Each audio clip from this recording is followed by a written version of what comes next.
Non? Ben, allons-y. En ce cas-ci, il nous reste une dernière invitée, la dernière et non la moindre, Madame Florence Piron. On vous laisse 15 minutes pour aborder deux questions qui rejoignent beaucoup les enjeux qu'on avait identifiés au début de notre rencontre. Je ne sais pas si vous vous souvenez, au tout début, on avait identifié soit le rôle de l'université et de la recherche, quel doit être ce rôle-là, et la deuxième, on avait identifié la question de l'autonomie de la recherche. Donc, les deux questions, je vous les nomme, sont liées un peu à ces deux enjeux-là. Quel est le rôle de la recherche, tout simplement? Et la deuxième question, la recherche doit-elle être nécessairement utilitariste? Donc, on vous laisse 15 minutes. Madame Piron, la parole est à vous. La question que j'avais reçue, c'est quel est le rôle de la recherche au sein de la société québécoise? Voilà. Madame, c'est important. Oui. D'accord, alors c'est cette question-là à laquelle je vais répondre pour dire que la question elle-même ne fait pas consensus. Plusieurs diraient, par exemple, que la science n'a rien à voir avec le Québec ou la société québécoise. La science, elle est supranationale, elle vise l'universel. Une connaissance scientifique n'est pas bonne ici et pas bonne dans un autre pays. Et donc, les chercheurs qui adoptent cette position-là diraient que la science, elle doit avoir un rôle pour les autres, pour les chercheurs uniquement, et qu'elle n'a rien à voir avec la société. Personne ici n'a tenu cette position, mais c'est une position qui existe, et je me le suis fait dire avec mon association Sciences et Biens communs, quand on explique qu'on voudrait que la recherche scientifique soit en harmonie avec le bien commun. Et les gens nous disent non, la science, elle doit suivre sa propre logique interne et les intérêts personnels des chercheurs, les envies des chercheurs, les défis intellectuels stimulants, et un point, c'est tout. Mais aussi, donc, viser l'universel, et que c'est, dans le fond, et ça, c'est très, très clair pour, par exemple, la langue de la recherche. Quand les gens publient systématiquement en anglais, ben, dans le fond, ça exprime, par défaut peut-être, mais ça exprime un non-désir ou que ce n'est pas important pour eux de publier dans une langue qui est compréhensible par leurs concitoyens francophones, mettons. Une autre réponse, alors c'est celle qu'on a entendue ici, dans laquelle je fais partie, je me reconnais aussi un peu, c'est que la science, au contraire, joue un rôle, c'est un fait, on n'a même pas décidé si c'est bon ou mal, joue un rôle fondamental dans la société et notamment dans l'économie. Au point que, on n'en a pas parlé encore ce matin, mais c'est là, évidemment, dans toute notre ce soir, pardon, je suis fatiguée. C'est là dans toute la discussion, on a inventé la notion d'économie du savoir, le modèle d'économie du savoir que les gouvernements ont utilisé de la plupart des pays industrialisés pour rédiger leur politique scientifique. Là, l'Inde vient de sortir une nouvelle politique scientifique, c'est encore et toujours le même modèle. C'est de dire quoi? Si vous lisez, c'est très intéressant, le texte, la préface même que Jean Charest avait signée de la SQRI, donc notre stratégie nationale de politique et d'innovation, de recherche et d'innovation, qui est encore en vigueur en ce moment, il dit, et Harper dit la même chose, la science doit servir à augmenter la prospérité du Québec. Donc la science, elle est là pour un objectif très précis, c'est aider le développement économique. Mais comme je le disais tout à l'heure, il y a différentes façons de penser le développement économique et donc de penser le rôle que la science peut avoir dans cette perspective-là. Par exemple, c'est effectivement très important qu'il y ait une transmission des connaissances scientifiques vers les coopératives, les PME, qui n'ont pas les moyens là, de monter des laboratoires, etc. C'est beaucoup plus douteux quand il s'agit de transférer vers des compagnies richissimes, compagnies pharmaceutiques en particulier, qui ont parfaitement les moyens et qui le font de monter leur propre laboratoire. Donc, l'économie du savoir, elle simplifie un peu les choses et elle a conduit à des choix politiques des gouvernements de stratégie de privilégier un certain nombre de partenariats. Et c'est remis en question parce qu'on voit que ça ne marche pas, notamment dans le secteur pharmaceutique où à Montréal, il y a 1400 emplois qui viennent d'être fermés alors que ces entreprises avaient reçu des crédits d'impôt, etc. Puis d'un autre côté, il y a des entreprises en région, des coopératives qui ne bénéficient pas de la coopération des chercheurs qu'elles pourraient avoir là.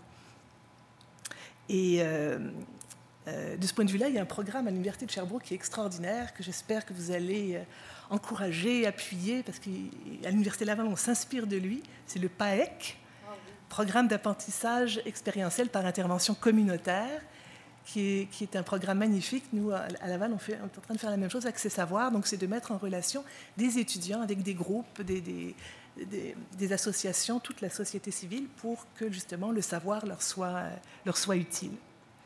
Donc, la science a un rôle à jouer dans la société. Et quand on entend ça, bien souvent, les gens confondent société et grande entreprise. Et on entend les mêmes arguments qu'on a entendus pour dire, oui, il ne faut pas augmenter les impôts des gens les plus riches parce que sinon, ils vont quitter le Québec. Je veux dire, il y a quelque chose là de totalement politique dans cette représentation. Il faut aider les grandes entreprises à investir dans la recherche et développement pour qu'elles créent des emplois, etc. Les grandes entreprises, je dirais, sont celles qu'il faut le moins aider. C'est bien plutôt les plus petites entreprises, celles qui n'ont pas les moyens de le faire. Et donc, ça, c'est la deuxième réponse possible, mais je n'irai pas plus loin parce qu'on en a parlé beaucoup. Et la troisième réponse, qui est celle dans laquelle je me reconnais le plus, c'est que la science, elle joue un rôle fondamental dans la construction d'une société du savoir, c'est-à-dire dans la diffusion du savoir dans notre société. Société du savoir, là, je vous réfère au rapport de l'UNESCO de 2005 vers les sociétés du savoir. Donc, une société du savoir met en place des institutions et des politiques publiques qui favorisent l'accès du plus grand nombre à la connaissance, à la pensée critique éclairée et à l'utilisation optimale des savoirs scientifiques pertinents dans les pratiques. Mais aussi, la société du savoir, elle valorise d'autres savoirs. Il n'y a pas de pensée unique qui serait la science, qui serait la seule référence unique pour prendre des décisions. Il y a toutes sortes d'autres savoirs dans une société. La science, quand elle vise à l'universel au sens fort, c'est-à-dire qu'elle est inclusive, qu'elle est rassembleuse de tous les savoirs, là, elle peut s'ériger vraiment peut-être en critère. Mais c'est un savoir parmi d'autres qui est socialement dominant, mais pas forcément par la valeur de ce qu'elle a à dire. Donc la science, elle nourrit, elle forme, je veux dire, par le système d'éducation, de tout petit, même la grossesse, je veux dire, le fœtus, la mère reçoit toutes sortes de conseils issus de la science pour s'occuper d'elle pendant la grossesse. Donc, la science, elle est présente dans nos vies, au creux de notre corps, nos vêtements, nos technologies, etc. Donc, c'est certain que la science a un rôle fondamental dans la société et donner accès plus de personnes possible à ce savoir-là, c'est un objectif fondamental pour l'université. Et là, je voudrais revenir un petit peu sur le plan historique et rappeler que, dans le fond, la science moderne d'aujourd'hui, telle qu'elle fonctionne avec tout ce système de subvention de recherche, ça date de la fin de la Deuxième Guerre mondiale. Pendant la Deuxième Guerre mondiale, comme vous le savez, évidemment, les scientifiques ont été mis à contribution par l'État américain pour développer la bombe atomique, ou en tout cas plus vite que les Allemands. Et ça a été jugé, dans le fond, extrêmement fructueux. Et après la Deuxième Guerre mondiale, Vannevar Bush, qui était un des dirigeants je ne me souviens plus du nom, enfin du centre de recherche, de l'équipe de recherche qui a mené à la bombe atomique, a obtenu du gouvernement américain la création du National Science Institute Foundation. En tout cas, c'est ce qu'on appelle un contrat social fondamental, où l'État est d'accord pour donner de l'argent aux chercheurs pour qu'ils travaillent, en échange de quoi les chercheurs s'engageaient à faire des recherches qui allaient bénéficier à l'État américain. Et donc, il y a eu une espèce d'entente tacite qui a permis la mise sur pied de tout ce système de subvention de la recherche, et dans lequel il y avait une certaine indépendance des chercheurs, mais limitée par un souci général de bénéficier à la nation, qui était là. Mais ça aujourd'hui, là, ça a complètement changé. Ce contrat social ne tient plus. Et là, je vais donner trois exemples. D'abord, il y a cette fameuse crise des finances publiques là, dont on ne voit plus la fin.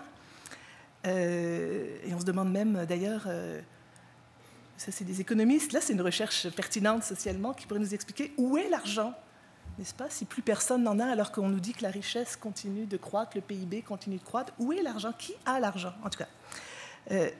Donc la crise des finances publiques a amené, dans le fond, un désir de davantage de reddition de comptes de la part des citoyens, des contribuables face à la science. Ça énerve beaucoup les chercheurs, c'est évident. Et qu'est-ce que ça a entraîné en particulier? Un accroissement de la bureaucratie de la recherche. Vous devez bien le savoir en tant que gestionnaire d'une université, mais même au niveau d'un chercheur, là, c'est complètement délirant. Moi, pour un projet, récemment, j'ai dû faire 4 types de contrats. On devient des gestionnaires. On a des fonds, on devient des gestionnaires, puis on est imputable des fonds. On doit faire des rapports financiers. Là, c'est quelque chose qu'on n'apprend pas, même qu'on devrait apprendre, je pense, tous les chercheurs. C'est ça, il faut leur donner des cours de... Mais oui. Puis les professeurs aussi, parce qu'on devient des gestionnaires financiers, des gestionnaires de ressources humaines, etc. Et donc, ça transforme vraiment complètement le métier de chercheur.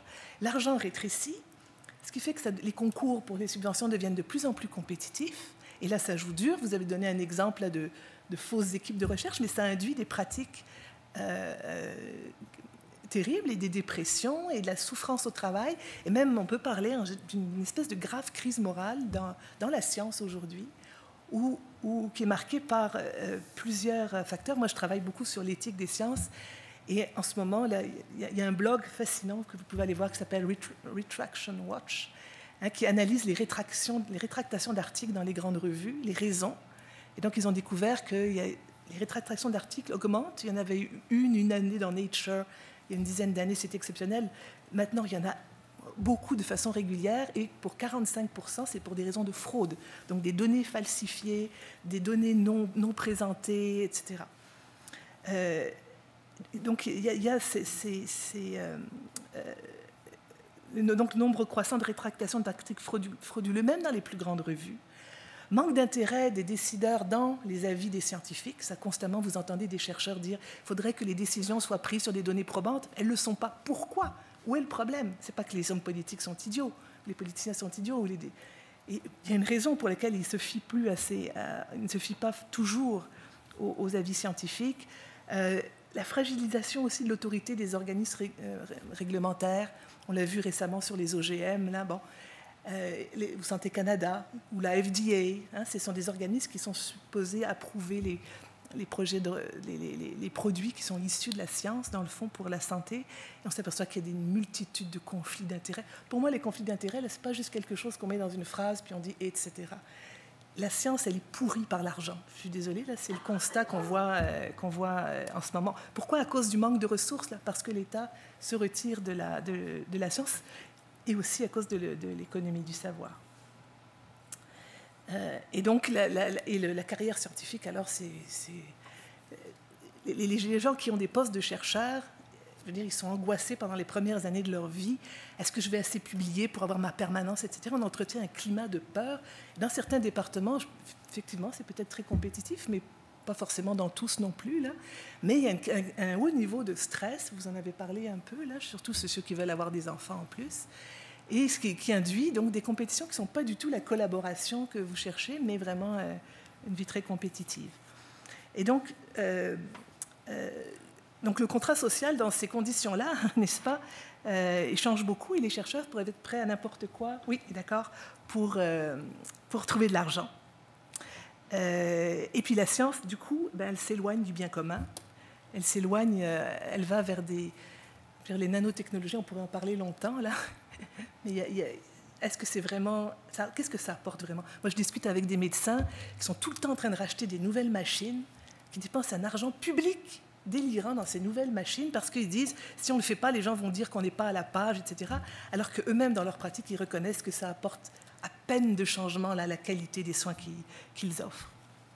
Alors, comment retrouver l'idéal de la société du savoir? Donc, c'est le travail de notre association de reposer ces questions-là. Sortons de la course des rats. Donc, il y a deux choix. Il y a le choix de revenir à un modèle idéal de science pure. On dit, hop, on se retire de tout ça, on retourne dans notre tour d'ivoire, on ne se salit pas les mains avec la société civile, avec les industries, tout ça. Moi, évidemment, c'est un modèle que je récuse totalement, et c'est là où je suis parfois un peu seule. Et l'autre avenue que j'explore de plus en plus, on a d'ailleurs un colloque à l'ACFAS là-dessus, c'est vraiment la science ouverte, d'ouvrir la science. Ce que vous avez dit, là, que vous publiez à l'Université de Sherbrooke, tous les partenariats, les données, ça en fait partie. C'est des gestes simples, mais en même temps puissants, des signaux, en disant, nous, tout ce qu'on fait, c'est ouvert. Donc ça peut rétablir la confiance des citoyens dans la science, dans les pratiques scientifiques, d'avoir cette ouverture. Donc ça passe par l'accès libre aux publications scientifiques. Donc ça, c'est un choix, des politiques universitaires institutionnelles. Vous avez certainement un dépôt institutionnel ici. Pas encore. Bon. Bon, le summum, c'est l'Université de Liège. On va essayer de faire venir le recteur à l'Université Laval, si ça vous intéresse, parce qu'eux, ils ne considèrent dans la promotion des professeurs que ceux qui ont mis que les articles dans le dépôt institutionnel. Ils n'ont pas le dépôt institutionnel, ça veut dire qu'on met tous nos articles, même s'ils sont publiés dans des revues payantes, en accès libre. Ce qui fait que vous publiez dans Nature, une petite université d'un pays du Sud qui ne se paye pas l'abonnement peut quand même avoir accès à votre article. Tout ce qui concerne la science collaborative, la science citoyenne, évidemment, où les projets de recherche se font en collaboration avec des citoyens, des groupes, etc. Tout ce qui concerne la science en ligne, aussi les blogs de science. C'est fascinant de voir à quel point ça se développe. On a même eu, dans un colloque qu'on avait organisé à l'ACFAS à Sherbrooke, on avait eu 2 doctorantes chez vous qui étaient venues nous raconter qu'ils avaient ouvert un blog pour faire mieux connaître leurs recherches à leur famille et qu'ils avaient eu un plaisir fou, bien plus qu'à faire leurs articles arides, lus par 2-3 personnes. C'était un blog sur l'obésité et qui était lu par plein de monde. En tout cas, ils ont découvert une nouvelle façon de faire de la science. Évidemment, ouvrir le débat public sur les sciences. Donc ça, c'est une de nos revendications à l'association, que la prochaine politique scientifique, par exemple, soit déposée au Parlement, qu'elle fasse l'objet d'une commission parlementaire. Ça éduquerait les députés, ça les informerait des enjeux, ça permettrait à toutes sortes de groupes de venir prendre position, exprimer leur position. Et puis, dans les universités, c'est de développer ce qu'on appelle leur troisième mission. C'est des universités socialement responsables qui vraiment privilégient de toutes sortes de façons le dialogue entre les chercheurs, les professeurs, les étudiants et le monde autour d'eux. Pas seulement les grandes entreprises, là, évidemment, mais aussi, et Sherbrooke, vous êtes un exemple de ce côté-là, là, pour d'autres universités comme la mienne, par exemple, qui est pas... Mais on y travaille. Donc, dialogue avec la société civile, des programmes comme le PAEC, par exemple, pour montrer très vite aux étudiants l'importance du transfert de connaissances et de donner une formation en éthique des sciences. Mais éthique au sens large, là, pas juste les recherches avec les participants humains, mais une réflexivité sur les sciences, ce que vous faites aujourd'hui, là, systématiquement à tous les chercheurs, tous les jeunes chercheurs. Donc, philosophie des sciences, histoire des sciences, apprendre à contextualiser tous ces choix, apprendre à connaître la politique scientifique de son pays, savoir comment l'interpréter, etc. Alors, donc, voilà comment je pense qu'on peut retrouver l'idéal de la société du savoir. Merci beaucoup, Madame Pierron. Donc, comme je vous l'ai indiqué au début, exceptionnellement pour ce dernier invité, on n'aura pas de 10 minutes autour de la table. On va passer directement à un feedback ou à une réaction de la part à la fois des gens sur Twitter et à la part également des gens dans la salle. Donc, peut-être en attendant qu'il y ait des gens qui aient se présenter au micro pour poser leurs questions, on pourrait aller voir, faire un tour du côté de Twitter s'il y a des interventions. Ben là, c'est tranquille. Comme la conférence vient de finir, on va rester à l'affût de voir ce qui se passe. Parfait. Donc, on m'indique que c'est assez tranquille. Bon, on pourrait peut-être, en attendant que des gens aient au micro, faire un tour de table ici, voir les réactions globales. Oui, M. Beauvais? Il y a juste, vous avez discuté de choses extrêmement intéressantes. Il y en a un point qui n'est pas le plus important que vous avez mentionné, mais je voulais juste revenir là-dessus parce que vous avez parlé de la recherche avec des PME, avec des coopératives, versus la recherche en partenariat avec des grandes entreprises riches. C'est juste qu'il y a un élément qu'on n'a pas mentionné, que je voulais juste aborder, puis je veux revenir sur la chose. La recherche avec les entreprises, c'est une petite, très petite partie de ce qui se fait. Mais il y a un élément qui n'est jamais abordé dans ce genre de discussion, c'est qu'on parle tout le temps de la façon que les grandes entreprises viennent chercher les connaissances des chercheurs pour leur usage. Mais quand on travaille dans les domaines de sciences appliquées, quand on travaille en génie, ce n'est pas une relation unidirectionnelle. Quand on travaille en génie, puis mon domaine de recherche à l'époque, c'était les semi-conducteurs, c'était il y a quelques années, la fine pointe des connaissances, puis je ne parle pas des produits, là, je parle de la fine pointe des connaissances, n'est pas toujours dans le milieu universitaire. La fine pointe des connaissances, des fois, est dans les laboratoires chez Intel, et dans les laboratoires chez IBM, et dans ces endroits-là. Puis c'était juste pour souligner qu'il y a en fait une relation bidirectionnelle, parce que quand on cherche, on veut vraiment s'attaquer aux problèmes les plus fondamentaux, vraiment à la fine pointe, la relation peut être bidirectionnelle. Puis l'apport des chercheurs dans ces grandes entreprises-là peut amener des informations et des sujets de recherche qui sont fondamentaux qui ne sont pas appliquées pour les chercheurs dans le milieu universitaire.